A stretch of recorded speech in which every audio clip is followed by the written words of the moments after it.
Olá, tudo bem? Se você ainda não me conhece, muito prazer. Eu sou o professor Gabriel Quintanilha, de Direito Tributário. E agora nós vamos falar de um assunto muito importante para os concursos de um modo geral, que é a imunidade dos templos religiosos de qualquer culto. Aliás, aproveita e baixa o material disponível para você reforçar esse assunto tão importante que nós vamos abordar juntos agora. Ah, não se esquece de se inscrever no nosso canal, vai. E se você gostar desse vídeo, dá o seu like, compartilha ele com outras pessoas para que todos possam ter acesso a um conteúdo de qualidade na preparação para o concurso público. Mas, sem mais delongas, está na hora da gente começar. Bom, importante lembrar que imunidade é toda hipótese de não incidência constitucionalmente qualificada. Imunidade é toda hipótese de não incidência constitucionalmente qualificada. Não confundam isenção com imunidade. A isenção é a dispensa legal do pagamento do tributo, enquanto a imunidade, ela é pura e simplesmente uma vedação constitucional à incidência. A imunidade, via de regra, ela vai tratar e proteger as cláusulas pétreas. A imunidade, ela vai proteger direitos fundamentais. Existem diversas imunidades espalhadas pela Constituição. Entretanto, o núcleo com as principais imunidades, ele está no artigo 150, inciso 6 da Constituição.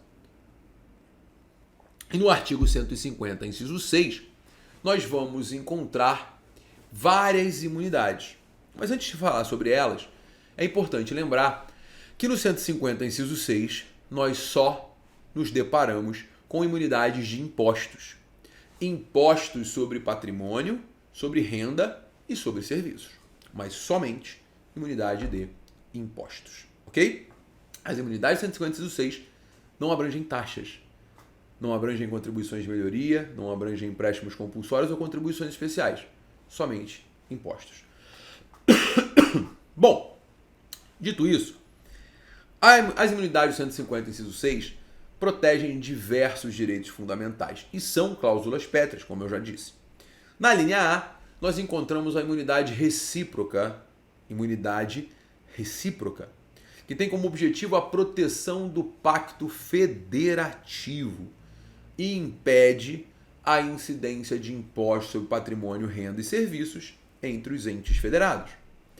Na linha B, nós vamos encontrar a imunidade dos templos religiosos, objeto desta aula, que vai impedir a incidência de impostos sobre patrimônio, renda e serviço sobre os templos religiosos de qualquer culto.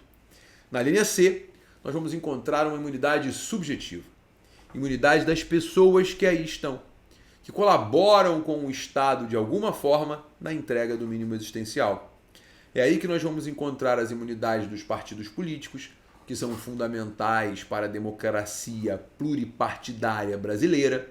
Aí nós vamos encontrar as imunidades das entidades beneficentes de assistência social, das instituições educacionais sem fim de lucro e dos sindicatos dos trabalhadores. Isso é um ponto importante. Sindicatos dos trabalhadores são imunes. Sindicatos patronais não têm direito à imunidade.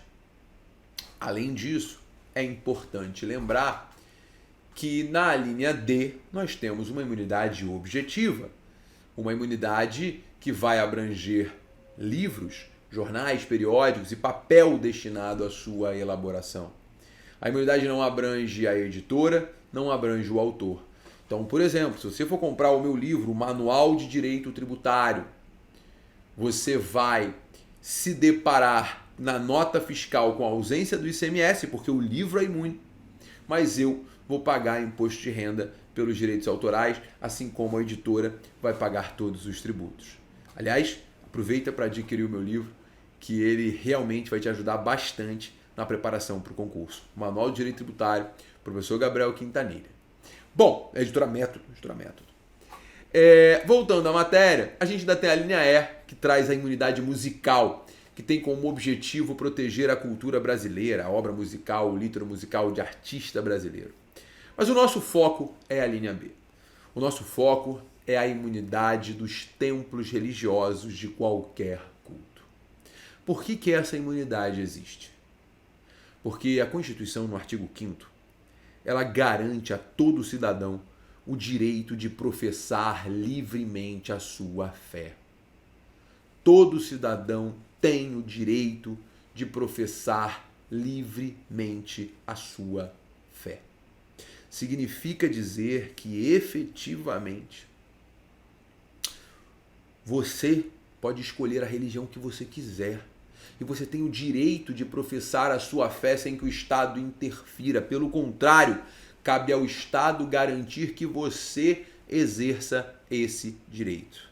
Se o Estado não garantir, o seu direito fundamental está sendo violado.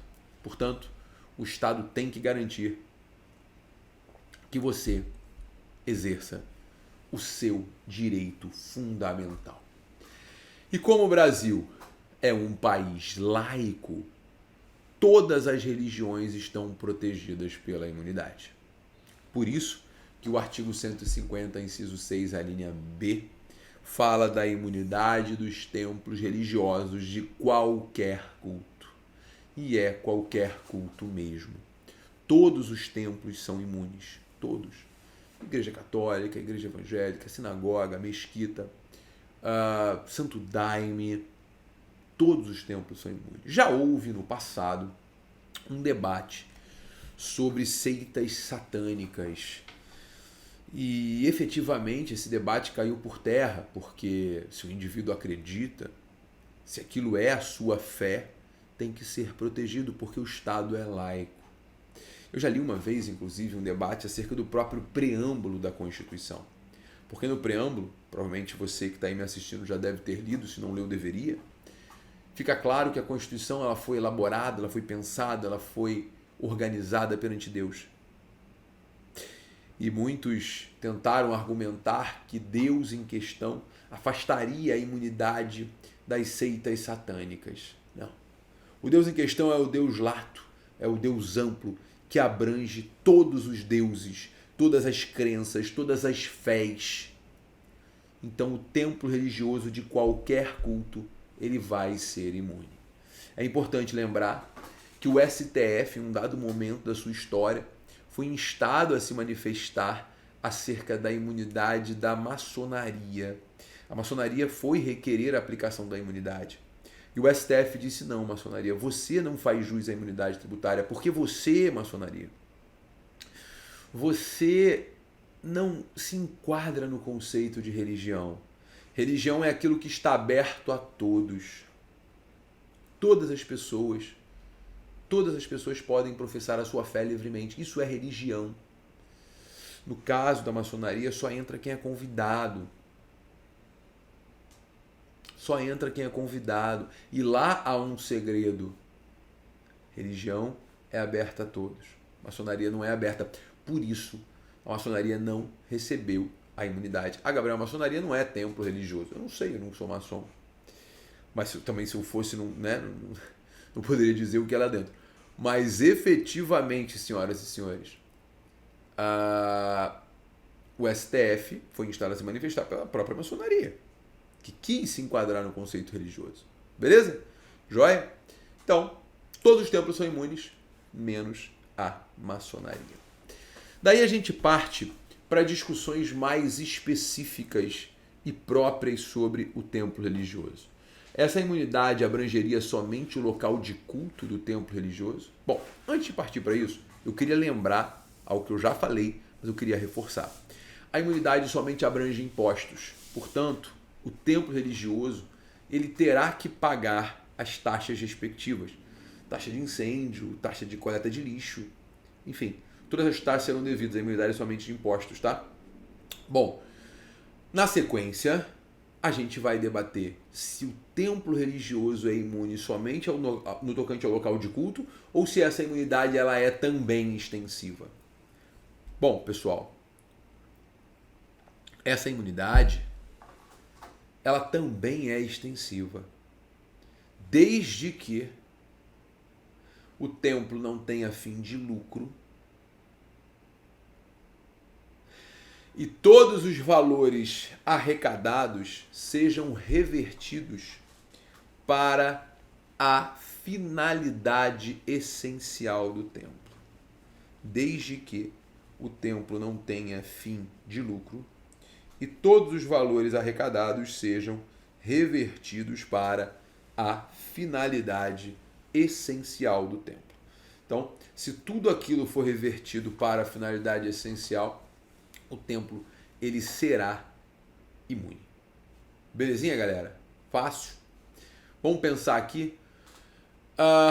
O templo, então, constrói um local próximo e lá instala um estacionamento para dar mais conforto e segurança aos seus fiéis. Esse estacionamento será imune? Se o templo comprovar que reverte cada centavo arrecadado para a sua finalidade essencial, permanecerá imune. Permanecerá imune. Não vai pagar IPTU, não vai pagar imposto de renda, imposto sobre patrimônio, renda e serviços. Se o templo mantém um espaço descampado, um espaço aberto, né, gramado e tal, para que possa fazer reuniões,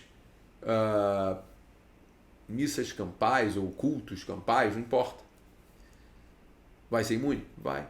É revertido pela finalidade essencial.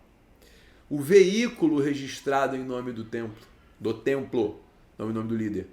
Se comprovado que esse veículo é utilizado para atender às necessidades do templo, como, por exemplo, levar o líder para pregações em locais distantes, a imunidade também se aplica e o templo não será obrigado a recolher o IPVA sobre esse veículo. Atenção, isso é de extrema importância.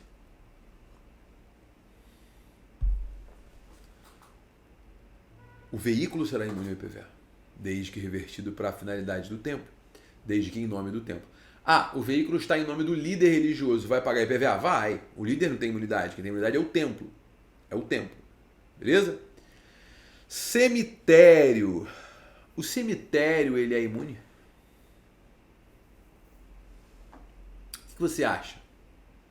O cemitério, ele é imune? O cemitério, de acordo com o STF, ele somente será imune se for uma extensão do sentimento religioso, sem finalidade de lucro. Portanto, senhoras e senhores, o cemitério, ele fará jus sim à imunidade, desde que ele seja uma extensão do sentimento religioso. Gabriel, como assim? Não pode ser um cemitério pagou, entrou. Né? Você pega um cemitério aberto, qualquer um que paga é sepultado lá. O cemitério, quando ele é extensão do sentimento religioso, ele somente permite o ingresso daqueles que professam a fé relativa ao cemitério. Isso acontece muito no cemitério israelita. No cemitério israelita, onde só podem ser sepultados judeus. Então, o primeiro requisito é ser uma extensão do sentimento religioso. O segundo requisito é não ter fim de lucro. Não ter fim de lucro. O cemitério não pode ter fim de lucro. Gabriel, pode cobrar, Gabriel? Pode. Cobrar pode. O que não pode é ter fim de lucro. Pegou tudo que arrecadou, tudo que cobrou e reverteu para a finalidade essencial, está valendo a imunidade. Agora, se não fez isso, se distribuiu, né, se gastou, entregou para o diretor, aí realmente vai perder a imunidade. Beleza? Pessoal, dando sequência aqui nesse nosso bate-papo, que está interessante, a gente tem a figura do imóvel de propriedade do templo alugado ao particular. O imóvel de propriedade do templo, alugado ao particular, ele permanecerá imune.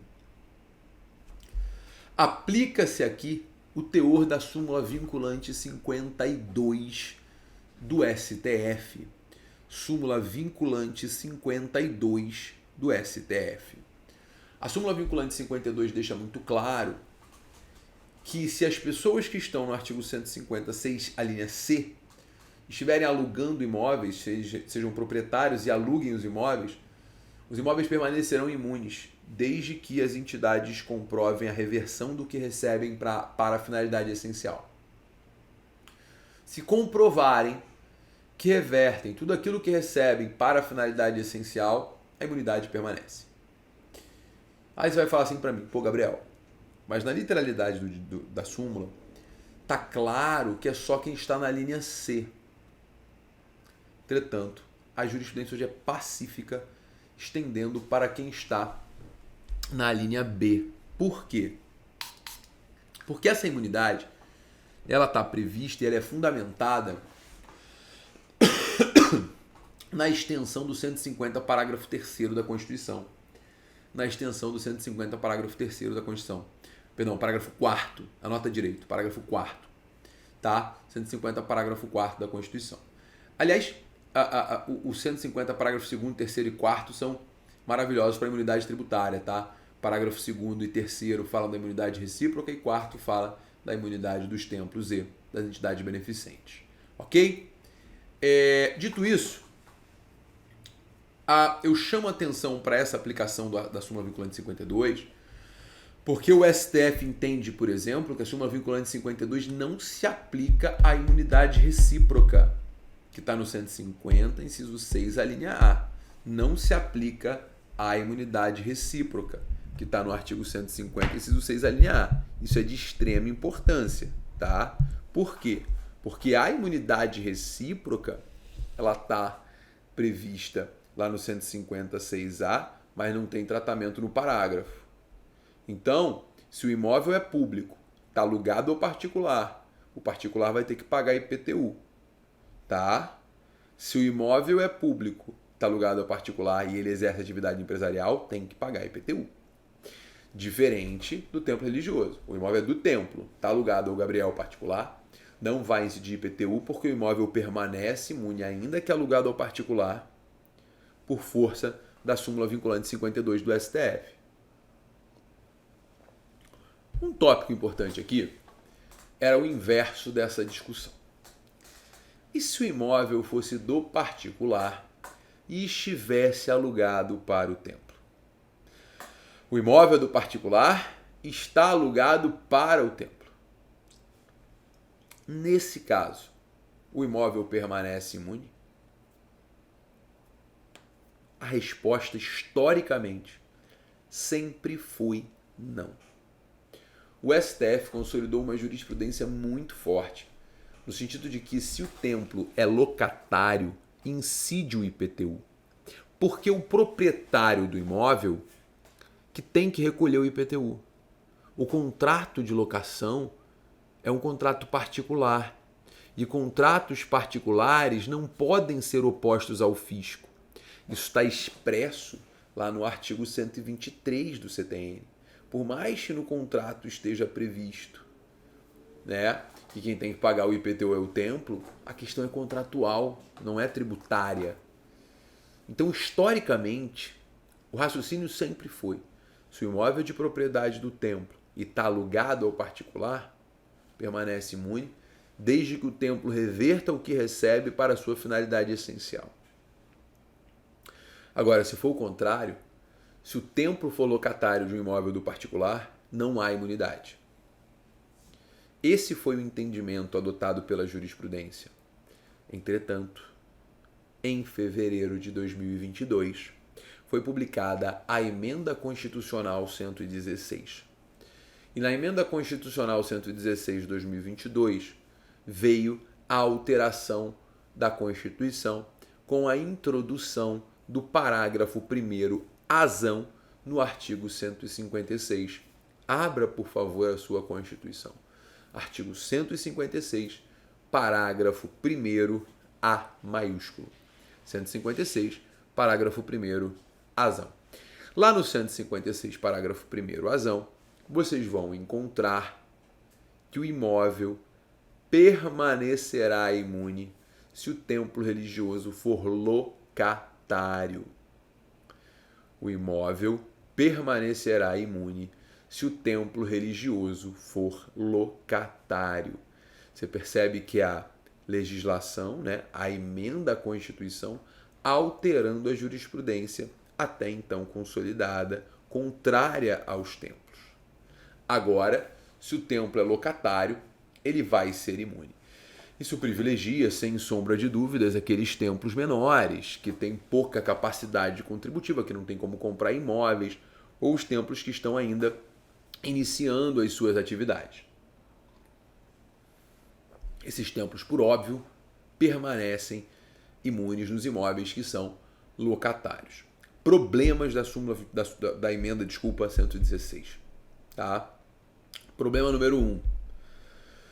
Problema número 1 da emenda 116.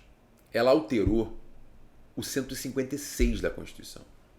Ela não alterou a regra geral de imunidade. Ela não foi introduzida no artigo 150. Significa dizer que essa imunidade ela é específica para o IPTU. Específica para o IPTU. Se for um imóvel rural, por exemplo, essa imunidade não se aplica. Anote isso aí. Porque ela altera o 156. Ela fala especificamente do IPTU no parágrafo 1º. Então, se o imóvel for um imóvel rural arrendado ou alugado, para o templo vai ter que pagar o ITR, que é o Imposto Territorial Rural. Beleza? Então, assim, esse é um ponto de extrema importância, de extrema relevância. Extrema relevância, tá bom? Um outro ponto de extrema relevância e de extrema importância.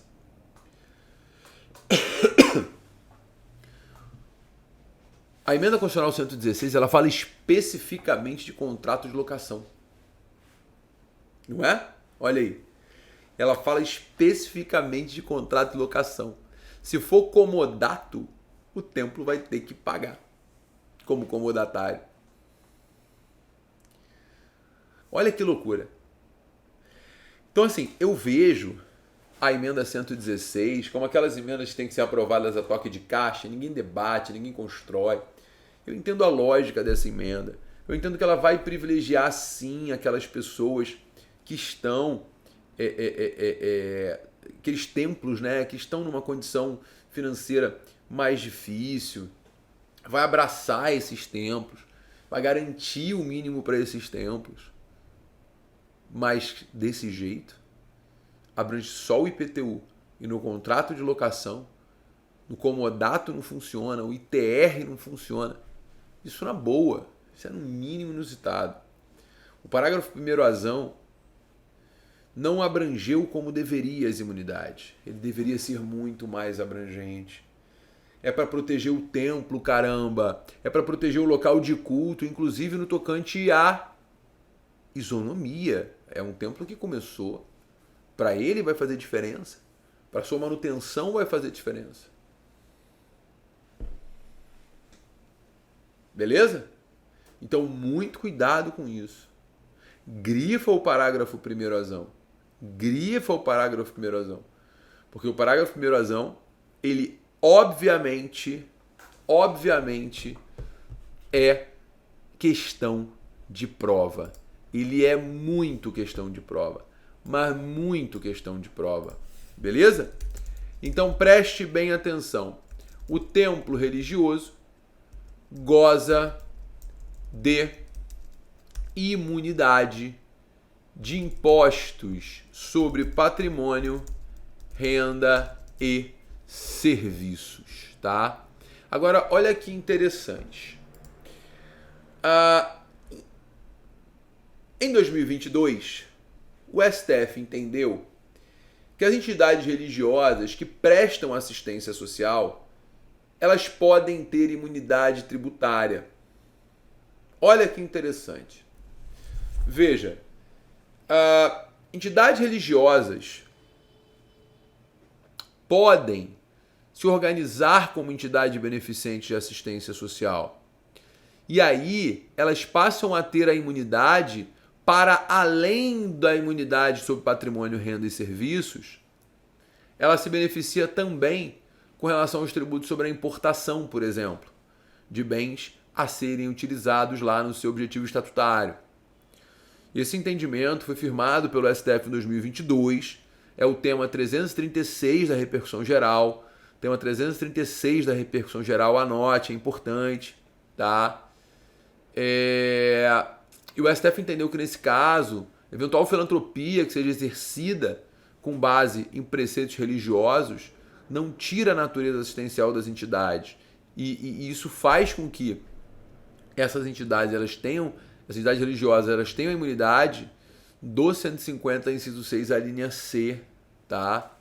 Esse assunto é muito importante, é uma novidade. Então, o que acontece? O templo, ele precisa ser, então, enquadrado como uma entidade beneficente de assistência social, ter lá os certificados dos órgãos competentes, né? Tem que ser reconhecida como entidade filantrópica, né? Entidade filantrópica. E de fato, né? Assim, se você parar para pensar, as entidades religiosas, elas fazem um serviço social importante, né? Elas fazem um serviço social importante. Então, nesse caso, se o objetivo for importar uma mercadoria, importar um aparelho de exame médico, né, para entregar a assistência social, cara, a imunidade se aplica. O Barroso até diz no seu voto, né, que o alcance da imunidade tributária tem que ser determinado pela destinação dos recursos. Ou seja, menos pela origem e mais pela destinação. Afinal de contas, é uma entidade religiosa. O que importa é para onde vai o dinheiro. Muito mais importante saber para onde vai do que saber de onde veio, né? Eu acho que esse é o ponto principal. Então, o STF no tema 336 fixou o entendimento no sentido de que as entidades religiosas podem se enquadrar como instituições de assistência social para se beneficiar da imunidade tributária prevista no 156C, que vai abranger não somente os impostos para o seu patrimônio e renda de serviço, mas também impostos sobre importação. Eu diria mais, quando se enquadra como entidade beneficente, a instituição religiosa ela tem um outro benefício, que é a imunidade lá do artigo 195, parágrafo 7º da Constituição, que é a imunidade que abrange as contribuições especiais, né? Abrange as contribuições sociais. No 195, parágrafo 7º, você encontra as contribuições sociais imunes para as entidades beneficentes. Então, o enquadramento do templo como entidade beneficente é benéfico não só para a extensão da imunidade para todos os bens que são utilizados para a consecução da sua finalidade, mas também para abranger a imunidade das contribuições. Beleza, galera? Fácil? Molezinha, não há dúvidas? Bom, fico muito feliz. Espero que vocês tenham gostado dessa dica, espero que vocês tenham gostado desse vídeo. Já baixou o material? Se não baixou, baixa agora. Faça inscrição no nosso canal, dá o seu like. Se você gostou, compartilha com os amigos. Afinal de contas, o direito ele precisa ser muito divulgado. O direito tributário, principalmente, que muitas pessoas sonegam, olha, parafraseando, né? Sonegam o seu estudo. Foi um prazer e até a próxima dica.